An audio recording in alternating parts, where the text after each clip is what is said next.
Political science. मैंने अपने last lecture में आप लोगों को नेचर ऑफ पॉलिटिकल साइंस पढ़ाया था and today's topic is scope of political science. तो सबसे पहले हम देखते हैं कि what do you mean by scope.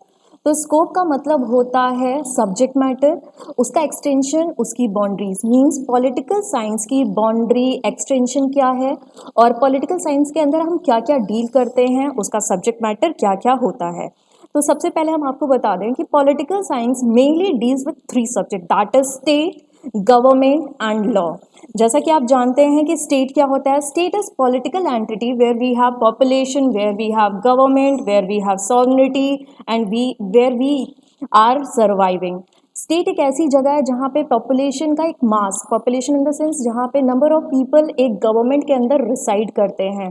अब उस गवर्नमेंट को किस पॉलिसी पे काम करना है, किस थ्योरी पे काम करना है, किस कॉन्सेप्ट को आगे फॉलो करना है, ये सारे स्कोप हम पॉलिटिकल साइंस के हैं जो हम आगे देखेंगे। लेकिन पहले मैं यहाँ पे आपको बताना चाहूँगी कि पॉलिटिकल साइंस जो है that is a political concept. एक पॉलिटिकल कॉन्सेप्ट का मतलब ये होता है जहाँ पे भी वर्ड पॉलिटिकल आता है उसका मतलब होता है पॉलिस यानी सिटी या स्टेट। सिटी स्टेट से रिलेटेड जितनी भी चीज़ें होती हैं, चाहे वो लॉ हो, लॉ का एग्जीक्यूशन हो, लॉ का इंटरप्रिटेशन हो, या लॉ को कैसे हमने ओरिजिन लॉ का कहाँ से हुआ था, ये सारी चीज़ें हम पॉलिटिकल साइंस के अंडर देखते हैं। इस अंडर का मतलब होता है व्हाट पॉलिटिकल साइंस डील्स किस किस सब्जेक्ट मैटर को हम यहाँ पे देखते हैं, क्या आगे की संभावना हो सकती है, क्या पॉसिबिलिटीज़ हैं इसके सब्जेक्ट को और वाइड करने की, that is totally under political science. तो सबसे पहले हम देखते हैं what is the basic scope of political science. तो मैं यहाँ पे आपको बता दूँ कि जो आपका पॉलिटिकल साइंस है उसको 2 ब्रॉड कॉन्सेप्ट में बांटा जाता है। पहला है पॉलिटिकल थ्योरी और दूसरा होता है political practical application of political science. सबसे पहले पॉलिटिकल थ्योरी की अगर बात कर लें, थ्योरी का मतलब होता है सिद्धांत। जितने भी पॉलिटिकल कॉन्सेप्ट हैं like democracy, monocracy, monarch system and anarch system, या फिर जितने भी आपके स्टेट से रिलेटेड कोई भी कॉन्सेप्ट हो सकते हैं, वो सारे हमारे पॉलिटिकल थ्योरीज में आते हैं। और अब उन्हीं थ्योरी को हम स्टेट पे प्रैक्टिकली कैसे अप्लाई करेंगे, प्रैक्टिकल एप्लीकेशन कैसे होगा, या तो पॉलिटिकल पार्टीज करेगी या गवर्नमेंट करेगी या फिर प्रेशर ग्रुप करेगा, ये सारी चीज़ें हम उसके दूसरे सब्जेक्ट मैटर में देखते हैं, that is practical application of political science. और पॉलिटिकल थ्योरी में उससे रिलेटेड सारे थ्योरीज आते हैं, कॉन्सेप्ट आते हैं, आइडियाज़ आते हैं। आगे हम देखते हैं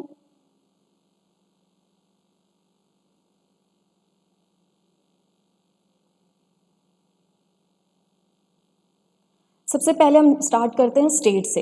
तो स्टेट का ओरिजिन क्यों हुआ है? एक ह्यूमन बीइंग है, ह्यूमन बीइंग अपनी प्रोटेक्शन, अपनी सेफ्टी, सिक्योरिटी खुद से नहीं कर सकता है, that's why we have created the concept of state. State क्या है? यहाँ पे ह्यूमन बीइंग एक अथॉरिटी के अंदर रिसाइड करता है। वो अथॉरिटी एक इम्प्लाइड कॉन्ट्रैक्ट साइन करती है कि अगर आप अपने सारे राइट्स हमें दे रहे हैं, सरेंडर ऑफ राइट्स है, तो इन रिटर्न वो authority that proper ruler use to provide you safety security. ये सेफ्टी और सिक्योरिटी की नीड ने स्टेट लाइक कॉन्सेप्ट को क्रिएट किया है, ओरिजिन हुआ है स्टेट का। पहले के टाइम पे अगर हम देख ले, प्रिमिटिव सोसाइटी में आपकी कबीला सिस्टम होता था, जंगल सिस्टम होता था, जहाँ पे कोई एक कबीला, एक हेड पूरे समुदाय की प्रोटेक्शन सिक्योरिटी प्रोवाइड करता था। लेकिन slightly with the globalization, with the development, with the change in law, state-like concept has been created. Now, why state has been created? State has been created for the sake of safety and security. अब ये safety और security purpose है जिसकी वजह से state create हुआ है। यानी पहला हमारा scope क्या हो जाता है state का, कि state किसकी वजह से create हुआ? safety और security की वजह से। अब state को जो स्टेट में जो भी चेंजेस आया था, लाइक स्टेट क्या था, स्टेट क्या है और स्टेट क्या होगा। एक एग्जांपल आपको दे देती हूँ कि पहले हमारा सिस्टम था monarch system in the sense centralization of power. फिर थोड़ा सा वो चेंज होके आया आपका डेमोक्रेसी, डेमोक्रेसी क्या है? जहाँ पे एक ही पर्सन के अंडर सारी शक्ति नहीं होती है, वहाँ पे जो आपकी पावर है वो एक ग्रुप में रिसाइड करती है। एक पर्सन आपका अपने पावर का मिसयूज़ कर सकता है, लेकिन ग्रुप कभी भी अपने पावर का मिसयूज़ नहीं कर सकते। That is change in the nature of state. The nature of state that is the change in the form of government. पहले हमारी गवर्नमेंट कभी मोनार्क सिस्टम पे थी, लेकिन आज हमारी गवर्नमेंट किस पे है? डेमोक्रेसी पे। अब इसके बाद जैसे जैसे स्टेट बना, जहाँ पे भी समुदाय जैसी बात आती है वहाँ पे सत्ता का प्रश्न ज़रूर उठता है। अब सत्ता को धारण कौन करेगा, एक रूलर कौन बनेगा, ये टाइम टू टाइम चेंज होता रहता है। अगर पहले की बात करें तो किंग होता था आपका रूलर, फिर किंग जैसा कॉन्सेप्ट हमारा चेंज हुआ क्योंकि आज हमारा स्टेट रिपब्लिक बन चुका है। We have adopted the concept of republic. और जहाँ पे भी रिपब्लिक स्टेट होगा या कंट्री होगी, वहाँ पे आपका head of the state elected post होगी। Nominated post in the sense आप उसे इलेक्ट करते हैं, हमारा प्रेसिडेंट इलेक्ट होता है। और जहाँ पे आप इलेक्ट करते हैं इसका मतलब है लोगों के पास राइट है, right in the sense of right to election. ये चेंज हुआ जिससे हमारी एक नई चीज़ देखने को मिली, इसे कहते हैं गवर्नमेंट।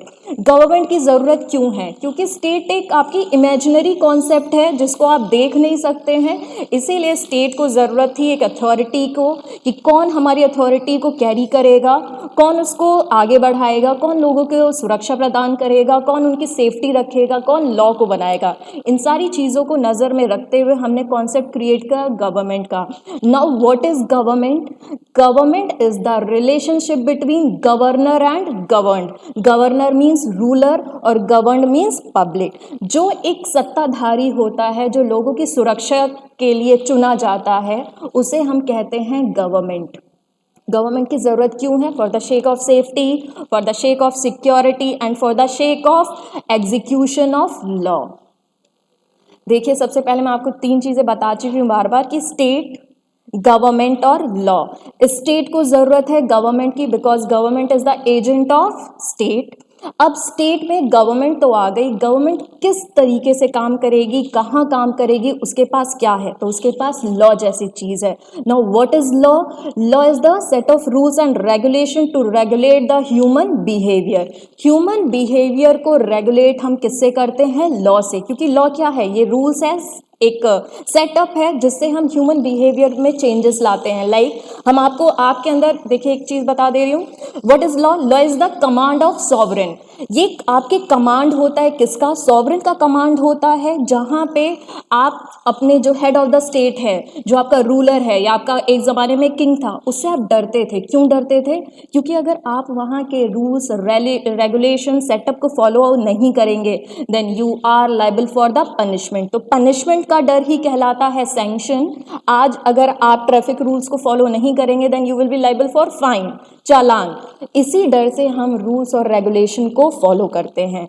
अब यही rules regulation, state, government scope है किसका? पॉलिटिकल साइंस का।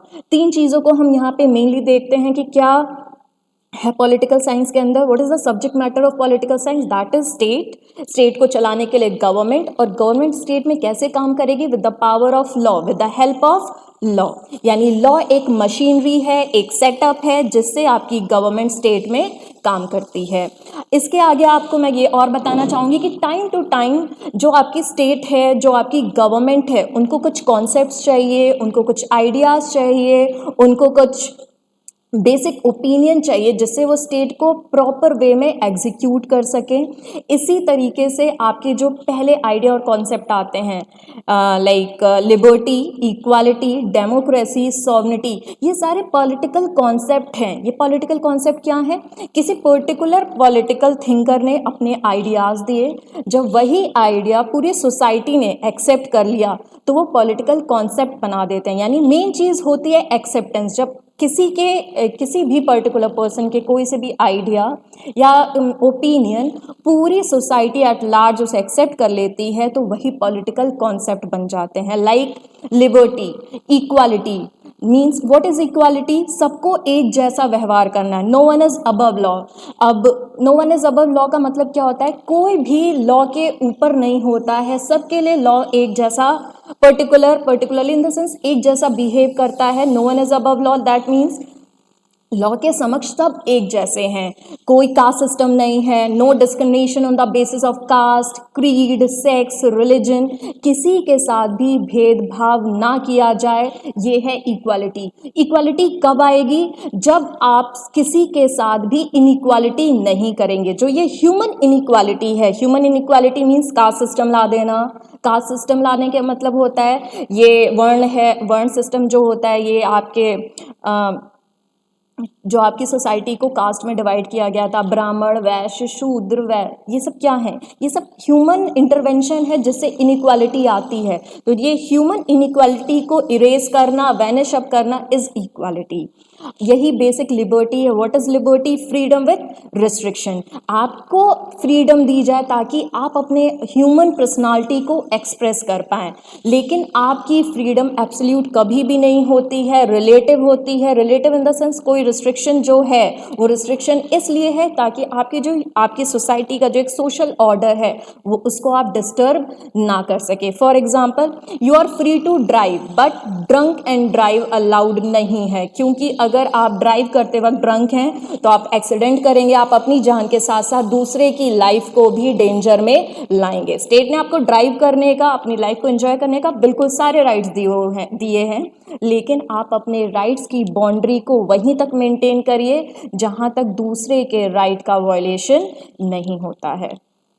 इसके बाद हम आगे देखते हैं कि टाइम टू टाइम चेंजेस आया। लोगों ने कहा कि पॉलिटिकल साइंस जो है इसमें 3 चीज़ें और ऐड ऑन हो जाती हैं। एक होती है पावर, दूसरी होती है अथॉरिटी, और वो अथॉरिटी जो है वो बिल्कुल आपकी एक तरीके से लेजिटिमेट होनी चाहिए, मीन्स लीगलाइज्ड होनी चाहिए। यानी सत्ता जो भी सत्ता को धारण कर रहा है वो सत्ताधारी एक तरीके से सबकी कंसेंट के साथ आना चाहिए। कंसेंट इन द सेंस लोगों ने उसे चुना हो, वो मनमाने तरीके से ना आया हो कि जब भी कोई पावर को अपने तरीके से रूल करेगा तो वहाँ पे एनार्की आ जाएगी। Anarchy in the sense might is right concept, जो मैंने कहा वही सही है, और जहाँ पे माइट इज़ राइट कॉन्सेप्ट आएगा वहाँ पे कहीं ना कहीं लोग सप्रेस्ड होंगे, एक्सप्लॉयटेशन होगा, लोगों के राइट्स की, लिबर्टी का कोई भी ध्यान नहीं दिया जाएगा।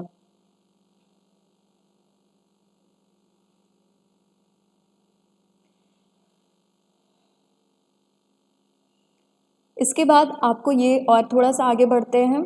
इसके बाद जो फिर टाइम के साथ फिर थोड़ा सा चेंजेस आया है, जहाँ पे पॉलिटिकल साइंस के एरिया को, स्कोप को हमने और वाइडन अप किया है। यहाँ पे आप पॉलिटिकल साइंस को डील करते हैं with national laws and with international laws. देखिए, जो स्टेट है, स्टेट के अंदर के जो भी लॉज होंगे within state boundaries, like between UP, between MP, they are deal with nation laws, that is constitution, administrative law, that is commercial law, that is family law, but the law which is running between two country, that is international laws. आपको एक example देती हूँ, like human being is social animal. Social animal means वो जो human beings हैं वो एक दूसरे पे डिपेंड हैं। क्यों डिपेंड है? Because human being can't survive in isolation. जैसे एक कंट्री है, वो कंट्री हमेशा सारी चीज़ें, अपनी सारी नीड्स, अपनी सारी एफिशिएंसी खुद क्रिएट नहीं कर सकती, वो दूसरी कंट्री पे भी डिपेंड होगी। डिपेंड किन किन केस में होगी? सबसे पहली चीज़ होती है एक कंट्री का दूसरे कंट्री पे डिपेंड होने का जो पहला रीज़न होता है, that is safety and security. अगर आपकी बॉर्डर नेशन से फ्रेंडली रिलेशनशिप नहीं है तो आप हमेशा फियर में रहेंगे, fear of attack, fear of war, fear of any kind of aggression. ये एग्रेशन ना हो, कोई वॉर लाइक कंडीशन ना क्रिएट हो जाए, इसीलिए एक कंट्री दूसरी कंट्री के साथ फ्रेंडली रिलेशनशिप इस्टेब्लिश करता है। और ये फ्रेंडली रिलेशनशिप कब इस्टेब्लिश होगा? जब आप दोनों के बीच में, दो कंट्री के बीच में कोई लॉज होगा, कोई ट्रीटी साइन होगी कि हम दोनों एक दूसरे कंट्री के डोमेस्टिक जुरिडिक्शन में इंटरफेयर नहीं करेंगे। पहली बात, जब आप दोनों कंट्री के बीच में फ्रेंडली रिलेशनशिप इस्टेब्लिश हो जाएंगे तो वॉर, अटैक, आर्म्ड रिवेलियन नहीं होगा। जब आपके यहाँ सेफ्टी, सिक्योरिटी आ चुकी होगी तो आप धीरे धीरे क्या करेंगे? ट्रेड एंड ट्रेड, ग्लोबलाइजेशन, इन सब के आगे बढ़ेंगे। जब ये सारी चीज़ें बढ़ेंगी तो और सारी पॉसिबिलिटी टाइम के साथ साथ आती जाएंगी। आप टूरिज़्म को फेवर आउट करेंगे, आप उनके यहाँ की कोई भी जो उनकी फेवर आउट करने वाली कंडीशंस है, लाइक उनके यहाँ की टेक्नोलॉजी, उनके यहाँ की जॉब अपॉर्चुनिटी, उनके यहाँ की एमएनसी अपनी कंट्री में इनवाइट करेंगे। और ये सारी जो पॉसिबिलिटी है वो क्रिएट होती है on the name of international law. और जो हमारा इंटरनेशनल लॉ है उसका प्राइम गोल है to maintain international peace and security. ये जो नेशनल लॉज है, इंटरनेशनल लॉज है, या फिर इंटरनेशनल इंस्टीट्यूशंस हैं, या कोई एसोसिएशंस है, ये सारे एम्बिड में आते हैं आपके स्कोप ऑफ पॉलिटिकल साइंस। यानी आपके पॉलिटिकल साइंस का एम्बिड, उसकी बाउंड्रीज, उसका एक्सटेंशन बहुत बहुत वाइड है। वाइड इन द सेंस बहुत ज़्यादा बढ़ चुका है, क्योंकि आज आपकी पॉलिटिकल साइंस में आप केवल स्टेट के बारे में नहीं पढ़ते हैं। स्टेट के रिलेटेड स्टेट क्या था, what it has been, what it ought to be, क्या था, क्या हो सकता है, क्या क्या होना चाहिए, ये सारा हम डील आपके पॉलिटिकल साइंस में करते हैं। इसके बाद आपको इन शॉर्ट बता दूं, स्टेट गवर्नमेंट लॉज के बाद बारी आती है आपके इंटरनेशनल कॉन्सेप्ट्स की, इंटरनेशनल लॉज की, नेशनल लॉज की। आपके जो भी पॉलिटिकल कॉन्सेप्ट हैं, उन कॉन्सेप्ट को कैसे आपकी स्टेट में प्रैक्टिकली अप्लाई कराना है, ये सारी चीज़ें आपकी पॉलिटिकल साइंस के स्कोप में हम डील करते हैं।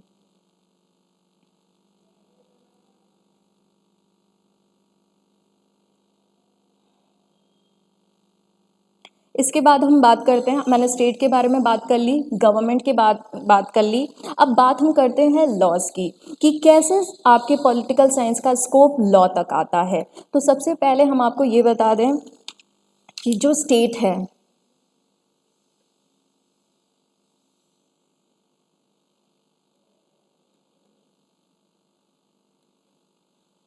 स्टेट एक टोटली एक इंस्टीट्यूशन है।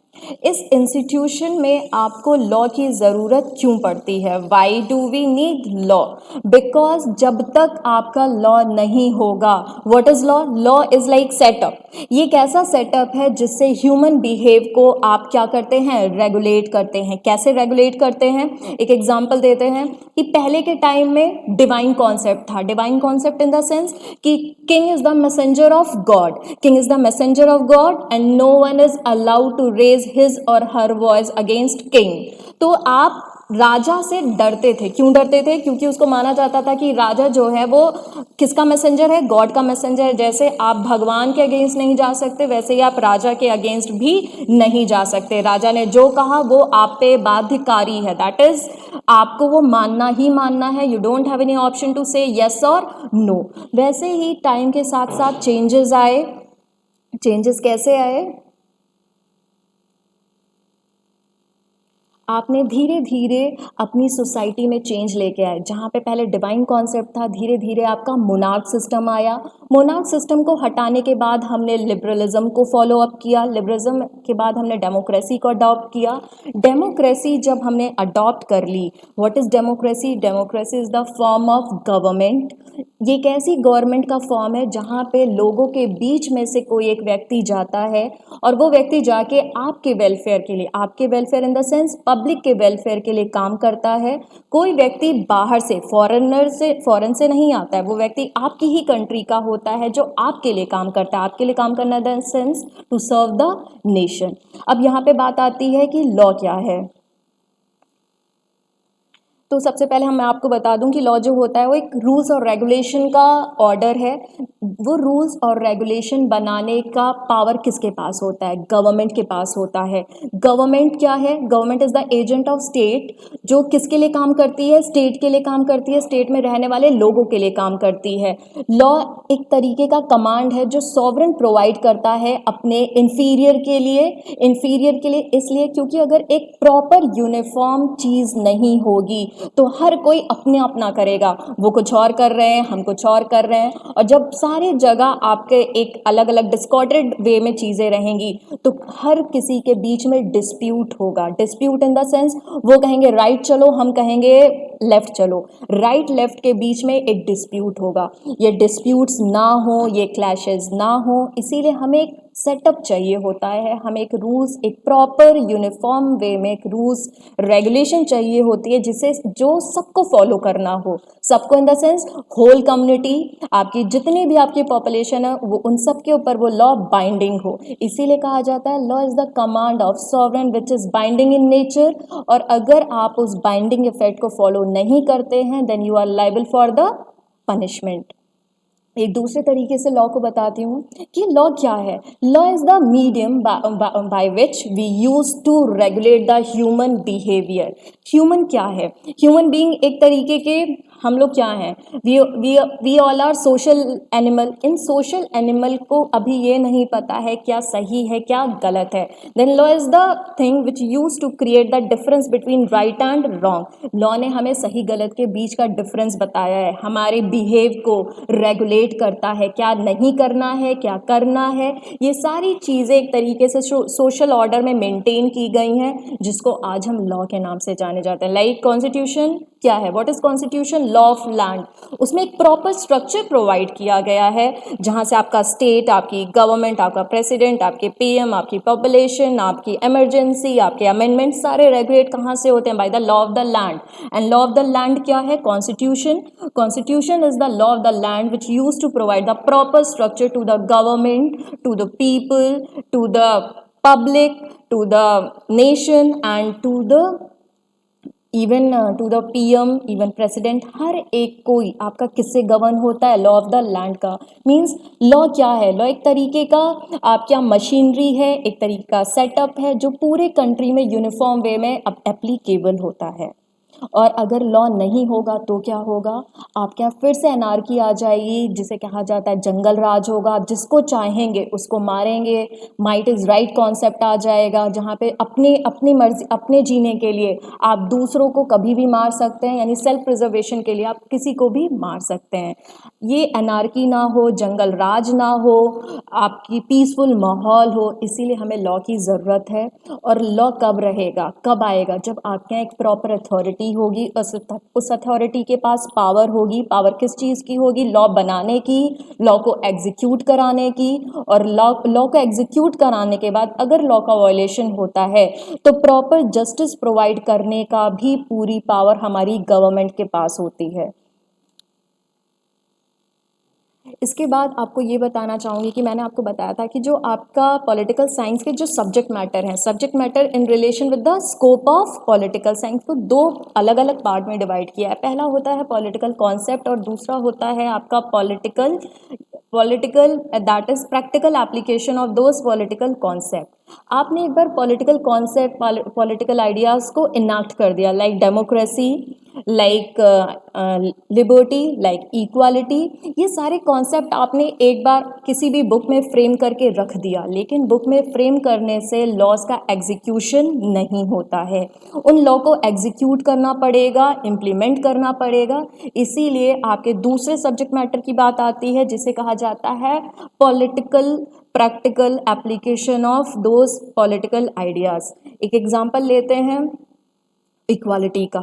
इक्वालिटी आपने आपके कॉन्स्टिट्यूशन के आर्टिकल 14 में लिख दिया, राइट टू इक्वालिटी। अब राइट टू इक्वालिटी आप लाएंगे कैसे? तो इस राइट टू इक्वालिटी को लाने के लिए हमने गवर्नमेंट के 3 पार्ट बनाए हुए हैं।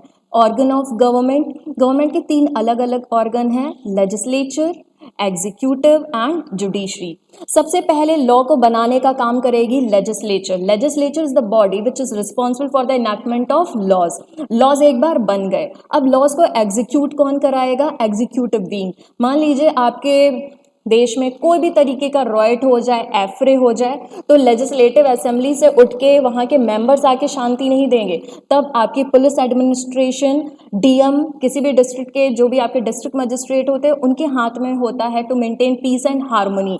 ये सारी विंग जो होती है वो एग्जीक्यूटिव विंग में आती है। कि पीस रहे, हार्मोनी रहे, किसी भी तरीके का दंगा ना हो, किसी भी तरीके की क्रिमिनल एक्टिविटी ना हो, किसी के भी राइट्स का वायलेशन ना हो। ये सारी चीज़ें आपकी एग्जीक्यूटिव विंग देखती है। और फिर इसके बाद बात आती है जुडिशरी की। What is judiciary? Judiciary is the body which is responsible for the attainment of justice, to provide justice. And वो कैसे provide करेगी justice? By the interpretation of those laws which has been created by legislature.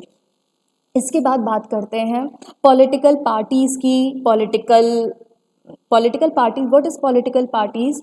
अब ये political party क्या होती है? हमने बात की राइट टू इक्वालिटी की, तो हर किसी को हक होना चाहिए अपने गवर्नमेंट का हिस्सा बनने के लिए। हिस्सा बनना इन द सेंस कि आप भी जाके एमएलए बन सकते हैं, एमपी बन सकते हैं। ये आप कैसे बनेंगे?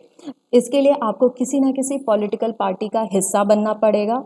पॉलिटिकल पार्टी एक पॉलिटिकल ग्रुप होता है जहाँ पे आपका मुद्दा होता है पब्लिक नेशन के लिए काम करना। अब नेशन के लिए आप काम कैसे करेंगे? जब आप इलेक्शन में खड़े होंगे, इलेक्शन में आपको अपने आप को प्रूव करना पड़ता है। आप कैसे प्रूव करेंगे? जब लोग आपको एक्सेप्ट करेंगे, आपको ज़्यादा से ज़्यादा वोट मिलेंगे। ज़्यादा से ज़्यादा जब वोट मिलेंगे means public recognition, public acceptance आपको मिल चुकी है। जब पब्लिक एक्सेप्टेंस मिल जाएगी तो आप पब्लिक रिप्रेजेंटेटिव बन के उनके सामने आएंगे। जब आप पब्लिक रिप्रेजेंटेटिव बनेंगे तो आप लोगों के प्रतिनिधि के रूप में उनका क्या करते हैं? जन कल्याण करते हैं। जन कल्याण करते हुए आप किस किस को फेवर आउट करेंगे? आप लिबर्टी को फेवर आउट करेंगे, उनके राइट्स को, उनके rights in the sense public के राइट्स को आप फेवर आउट करेंगे। फेवर आउट करने का मतलब ये होता है कि आपको जिस चीज़ के लिए चयनित किया गया है, किस लिए चयनित किया गया है? ताकि आप लोगों का कल्याण करें, वेलफेयर कॉन्सेप्ट को मोटिवेट करें, आप किसको प्रमोट करें? हैप्पीनेस को प्रमोट करें। ये सारी चीज़ें आप पब्लिक प्लेटफॉर्म पे कब करते हैं? जब आप किसी पॉलिटिकल पार्टी में रहते हैं। Political party like BJP, like Congress, ये सब क्या है? पॉलिटिकल पार्टीज़ हैं। आप पॉलिटिकल पार्टीज़ का पार्ट बनते हुए आप पब्लिक को सर्व करते हैं, नेशन को सर्व करते हैं। दूसरी बात आती है एक तरीके की प्रेशर ग्रुप की। ये प्रेशर ग्रुप क्या होता है? प्रेशर ग्रुप क्या है? देखिए, अगर पॉलिटिकल पार्टी है, वो अगर माइट इज़ राइट करने लगी, उनको एक बार वो पावर में आ गए और पावर को अचीव करने के बाद उनका जो मन चाहे वो करने लगे, तो क्या आपके नेशन की जो आपने डेमोक्रेसी, इक्वालिटी, लिबर्टी जैसे कॉन्सेप्ट को आपने अचीव किया है, क्या वो मेंटेन रह पाएंगे? बिल्कुल नहीं रह पाएंगे। इसीलिए प्रेशर ग्रुप का काम होता है। What is pressure? Force applied upon area. वही प्रेशर ग्रुप जो होता है आपका प्रेस, मीडिया, आपके trade union, public union, student union, ये सारे एग्जाम्पल हैं आपके प्रेशर ग्रुप का, जो आपकी लीडिंग गवर्नमेंट के ऊपर प्रेशर बनाती है। प्रेशर क्यों बनाती है? कि जो आपने लॉज बनाए हैं वो हम लोगों के लिए हैं या नहीं, हम लोग के लिए इन द सेंस नेशन के फेवर में है या नहीं, जो आपने बजट पेश किया है उतना पैसा पब्लिक के लिए खर्च हो रहा है या फिर आप अपने अकाउंट में डाल रहे हैं। एक तरीके का कंटिन्यूटी उनसे अकाउंटेबिलिटी मांगती है कि आप जिसके लिए अकाउंटेबल हैं आप उसी के लिए काम कर रहे हैं। आपकी रिस्पॉन्सिबिलिटी है towards the nation, towards the public, आप ये सब काम कर रहे हैं या नहीं कर रहे हैं। ये सारी चीज़ें कौन देखता है? आपकी प्रेशर ग्रुप देखती है। इन शॉर्ट मैं आपको ये बताना चाहूँगी कि स्कोप ऑफ जो पॉलिटिकल साइंस है, स्कोप का मतलब होता है एक्सटेंशन, बाउंड्रीज। पॉलिटिकल साइंस की बाउंड्री क्या थी, क्या होने वाली है और क्या क्या हो सकती है। तो शुरुआत हमने ज़रूर की थी पॉलिटिकल साइंस के स्कोप की स्टेट से, लेकिन अब वो स्टेट और गवर्नमेंट भी नहीं, आज वहाँ पे पावर भी आ चुकी है, लॉज भी आ चुके हैं, different public associations, public organisations, different national laws, international laws, ये सारे आपके स्कोप दिन पे दिन बढ़ते चले जा रहे हैं। क्योंकि पॉलिटिकल कॉन्सेप्ट कोई एक छोटा सा कॉन्सेप्ट नहीं है जिसको आप स्टेट से शुरू करके स्टेट पे ख़त्म करते रहते हैं। आए दिन आपकी सोसाइटी डायनेमिक है, dynamic in the sense it use to change itself. जैसे जैसे सोसाइटी में चेंज आएगा वैसे वैसे नेशन में चेंज आएगा, वैसे वैसे स्टेट के नेचर में चेंज आएगा, वैसे वैसे पब्लिक की डिमांड्स बढ़ेगी और as per the demand of the nation आपके लॉज चेंज होंगे। जब लॉज चेंज होंगे तो उसका रिफ्लेक्शन गवर्नमेंट पे आएगा, गवर्नमेंट पे आएगा तो बट नेचुरल स्टेट का नेचर भी चेंज होगा। तो ये जो जो चेंजेस आते जा रहे हैं, जिस जिस चीज़ की आपको रिक्वायरमेंट है in the era, in the particular ambit of state, वो सारा स्कोप भी होता चला जाएगा पॉलिटिकल साइंस का। शुरुआत आप स्टेट से करते हैं, गवर्नमेंट से करते हैं, लॉ से करते हैं, लेकिन आज वहाँ पे आपके नेशनल लॉ से पब्लिक लॉ तक पहुंच चुके हैं, आज आप अपने नेशनल लॉ से लेकर इंटरनेशनल लॉज तक पहुंच चुके हैं, एक पब्लिक एसोसिएशन से लेकर आप नेशनल एसोसिएशन, नेशनल ऑर्गेनाइजेशन तक पहुंच चुके हैं। जितनी भी प्रॉब्लम्स हैं which is related with the state, वो सारी कहाँ सॉल्व हो रही हैं, विद इन स्टेट सॉल्व हो रही हैं। तो अगर प्रॉब्लम है तो उसका सल्यूशन भी आपका होता जाएगा, कहाँ पे, पॉलिटिकल साइंस के स्कोप में आएगा। यही स्कोप आपका टाइम टू टाइम चेंज होता जाएगा और ये सारी चीज़ें आपको कहाँ डील करनी है, पॉलिटिकल साइंस में।